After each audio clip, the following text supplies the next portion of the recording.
दोस्तों, आज डिफेंस जगत में एक ऐसी सनसनीखेज खबर आई है जिसने इस्लामाबाद से लेकर बीजिंग तक हर किसी को अपनी कुर्सी से उठने पर मजबूर कर दिया है। जिस पाकिस्तान को पूरी दुनिया में उसके प्रोपोगेंडा के लिए जाना जाता था, आज उसी पाकिस्तान की इंटरनेशनल बेइज्जती यूरोप के एक बड़े देश हंगरी में हो रही है। जी हाँ, हंगरी की सरकार का अपना think tank the Hungarian institute of international affairs यानी HIIA ने एक ऐसी धमाकेदार रिपोर्ट जारी की है जिसने पाकिस्तान के सारे झूठ और प्रोपोगेंडा का भुर्ता बनाकर रख दिया है। यह रिपोर्ट मई 2025 में भारत और पाकिस्तान के बीच हुए ऑपरेशन सिंदूर का पूरा कच्चा चिट्ठा खोल रही है। इस रिपोर्ट ने पूरी दुनिया के सामने यह साबित कर दिया है कि भारत ने पाकिस्तान को इस लड़ाई में ऐसी धूल चटाई है जिसे वो सदियों तक भूल नहीं पाएगा। यह रिपोर्ट सिर्फ जीत की कहानी नहीं है, बल्कि एक भयंकर चेतावनी भी है कि चीन और तुर्की मिलकर भारत के खिलाफ एक मायावी जाल बुन रहे हैं। तो कुर्सी की पेटी बांध लीजिए, क्योंकि आज हम आपको बताएंगे इस पूरे रिपोर्ट के बारे में कि कैसे भारत ने Su-30 से ब्रह्मोस दागकर पाकिस्तान के एयरबेस को श्मशान बनाया, क्यों पाकिस्तान ने डर के मारे 600 से ज्यादा ड्रोन एक साथ छोड़े, और कैसे भारत हाइपरसोनिक और AI से जवाब देकर चीन के नए खतरनाक हथियारों को भी खिलौना बना रहा है। लेकिन उससे पहले, अगर आपको भारतीय सेना के इस पराक्रम पर गर्व महसूस हुआ हो तो वीडियो को एक लाइक अवश्य करें और कमेंट बॉक्स में जय हिंद लिखना न भूलें। याद रहे, जय हिंद कहना हम सब के लिए गर्व की बात है। दोस्तों, सबसे पहले हमें यह समझना होगा कि यह ऑपरेशन सिंदूर क्यों हुआ और यह भारत की किस नई रणनीति का सबूत था। आतंकी कायरता और भारत का संकल्प, यह पूरा ऑपरेशन अप्रैल 2025 में पहलगाम में हुए उस कायरतापूर्ण आतंकी हमले का सीधा बदला था जिसमें 28 निर्दोष भारतीय नागरिक मारे गए थे। इस हमले के बाद भारत ने कसम खा ली थी कि पाकिस्तान को ऐसा फाइनल ट्रीटमेंट दिया जाएगा कि उसकी रूह कांप जाएगी।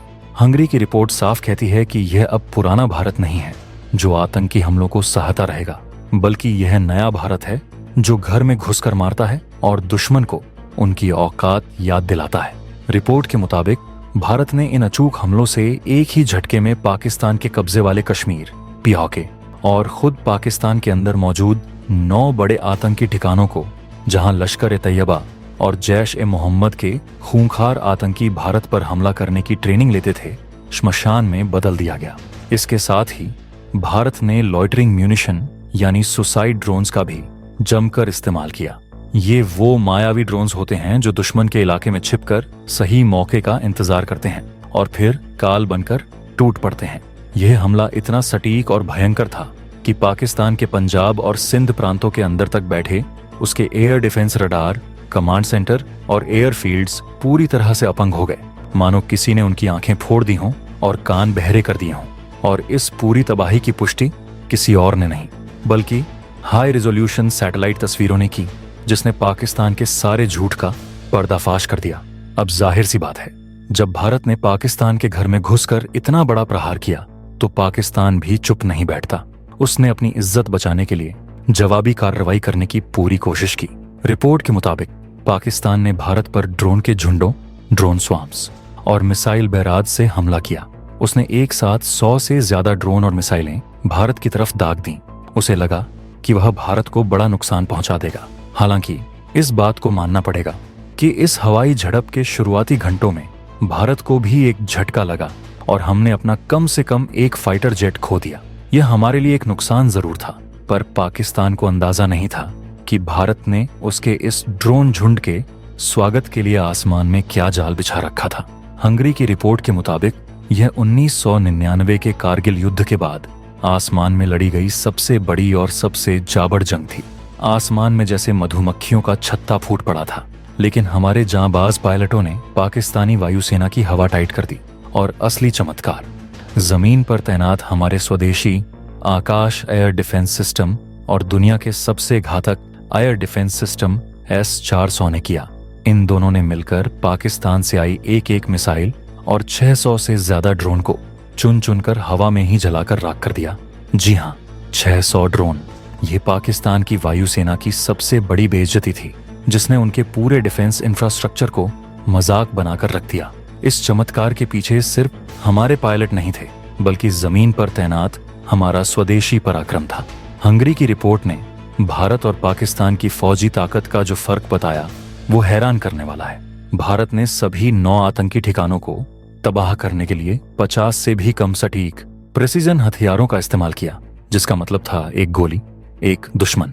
वहीं पाकिस्तान का जवाब सिर्फ वॉल्यूम बेस्ड था, यानी उसने डर के मारे अपनी सारी मिसाइलें और ड्रोन एक साथ छोड़ दिए, जो ज्यादातर हवा में ही बर्बाद हो गए। इससे साफ पता चलता है कि भारत की तकनीक पाकिस्तान से 50 साल आगे निकल चुकी है।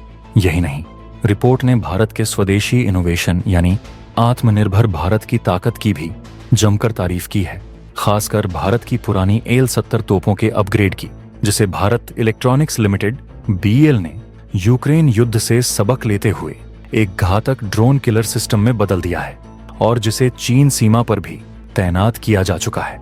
पर दोस्तों, इस जीत के जश्न के बीच ही हंगरी की रिपोर्ट में एक ऐसी भयंकर चेतावनी छिपी है जिसने इस जीत के जश्न को फीका कर दिया है।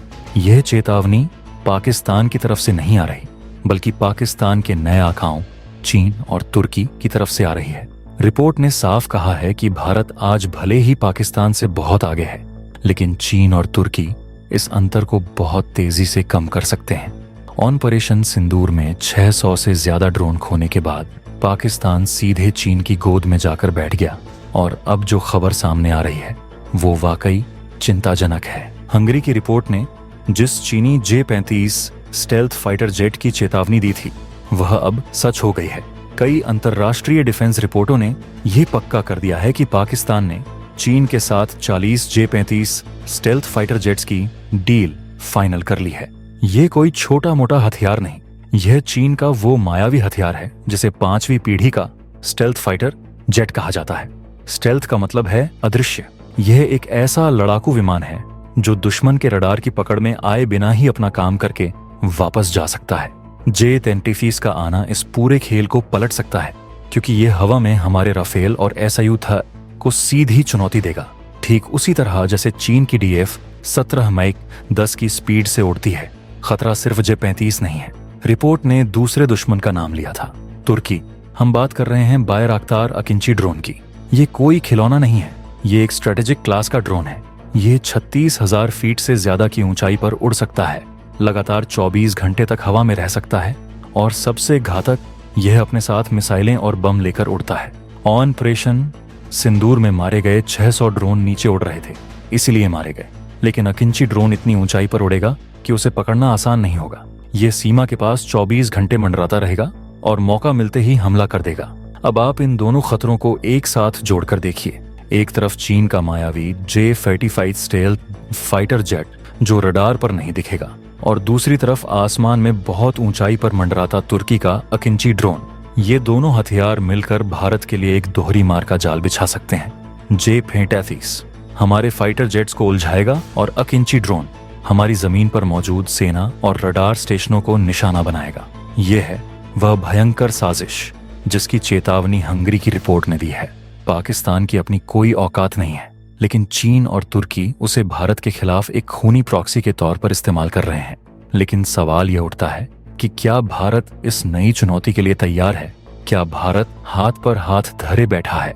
तो दोस्तों, पाकिस्तान और चीन को शायद यह पता ही नहीं है कि जिस हंगरी की रिपोर्ट ने उन्हें हाइपरसोनिक और AI हथियारों में निवेश करने की चेतावनी दी है, वह काम भारत पहले ही शुरू कर चुका है। जी हाँ, भारत का रक्षा मंत्रालय अगले 15 सालों के लिए 500 से ज्यादा हाइपरसोनिक मिसाइलों और आर्टिफिशियल इंटेलिजेंस AI वाले हथियारों का एक पूरा जाबड़ रोड मैप तैयार कर चुका है। अब आप सोचिए, पाकिस्तान के 40 J-35 फाइटर जेट्स का क्या होगा जब भारत की एक हाइपरसोनिक मिसाइल आवाज की गति से 5 या 7 गुना तेजी से उड़ती हुई आएगी। इससे पहले कि पाकिस्तानी पायलट अपने मायावी विमान को रनवे से उड़ा भी पाए, वो मिसाइल पूरे के पूरे एयरबेस को मलबे के ढेर में बदल देगी। हाइपरसोनिक मिसाइलों का मतलब है वो ब्रह्मास्त्र जिन्हें आज की तारीख में दुनिया का कोई भी एयर डिफेंस सिस्टम रोक नहीं सकता, न चीन का न अमेरिका का।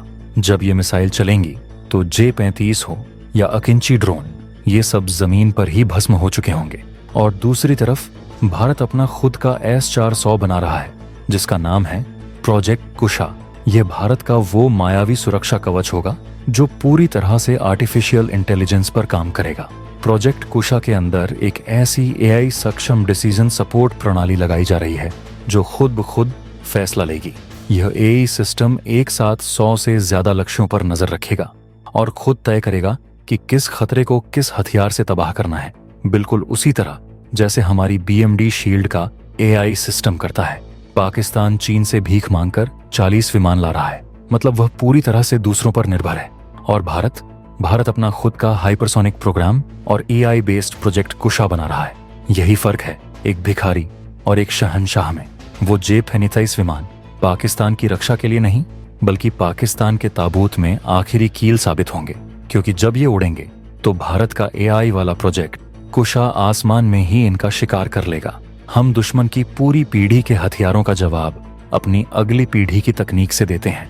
हंगरी की रिपोर्ट ने सही कहा था कि पाकिस्तान इस अंतर को कम कर सकता है, लेकिन वह शायद यह नहीं जानते कि भारत इस अंतर को इतना बड़ा करने जा रहा है कि दुनिया की कोई भी ताकत उसे पाट नहीं पाएगी।